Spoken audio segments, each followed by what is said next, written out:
All right, let's get right into it. We're going to unpack this absolutely wild story of how one of America's leading AI companies went from being a trusted government partner to being in a full-blown public feud with the White House. And when I say feud, I mean it. It all just exploded on February 27th, 2026. First, you have the president calling Anthropic a radical left woke company and ordering every single federal agency to stop using their stuff. Then, just a few hours later, the Secretary of War labels them a supply chain risk to national security. I mean, that's basically an attempt to blacklist them, right out in the open. So the big question is, how on earth does this happen? How does a top AI partner, someone deeply integrated into national security, become a national security risk, literally overnight? It's a stunning turnaround. To understand it, we've got to rewind a bit and see how this whole partnership started. Yeah, you see, before all this drama, Anthropic wasn't just a partner to the government, they were arguably an essential one. So first, just a quick refresher on who we're talking about. Anthropic is a US company, a public benefit corporation, and they're really founded on this whole idea of AI safety. Their main thing, their big product, is a very powerful AI model, or a family of models really, called Claude. And Claude wasn't just some tool they were testing out. Nope. It was reportedly the only top-tier AI model that was actually running on the Department of War's classified systems. The secretary himself had even praised its, and I'm quoting here, exquisite capabilities in some really critical military missions. So this was a big deal. So if they were so important, how did it all just completely fall apart? Well, the whole partnership basically fractured over a fundamental disagreement about how this incredibly powerful technology should be used. And here's the core of it, right here. The Department of War demanded what they called the right to make all lawful use of Claude. Basically, a blank check. Anthropic was okay with almost everything, but they drew a line in the sand on two key issues, what they called their red lines. Number one, no lethal autonomous warfare without a human in the loop. And number two, no mass surveillance of Americans. Now, Anthropic CEO Dario Amodei, he went public to clarify their position. He said, look, this isn't us being political or trying to veto military operations. He framed it as a technical issue, a safety issue.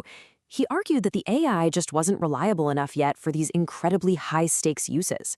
So Anthropic held its ground. They stated their position publicly. And the government's response? It was immediate, and it was severe.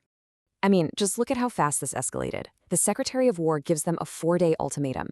2 days later, Anthropic publicly says, no, we cannot in good conscience accede.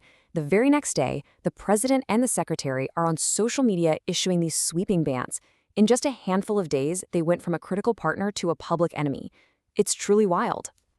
And the fallout just cascaded through the system. It was immediate. The GSA, which handles government-wide contracts, killed Anthropic's main OneGov contract.